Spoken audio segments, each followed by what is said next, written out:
Sa ating pananampalatayang Katoliko, naniniwala tayo na pagkatapos ng buhay ni Maria dito sa lupa, siya ay iniakyat sa kalangitan, kaluluwa at katawan.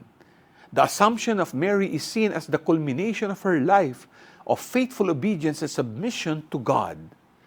Kaya tamang-tama ang gospel natin ngayon. Sabi ni Jesus, "Blessed are those who hear the word of God and observe it."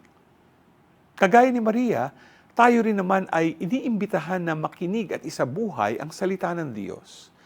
Sa pag-aakyat sa langit kay Maria, pinararangalan natin ang hindi matatawarang commitment at submission niya sa kalooban ng Diyos. Mary is our model of humility, trust, and submission na dapat nating tularan bilang mga Kristiyano. G ka ba?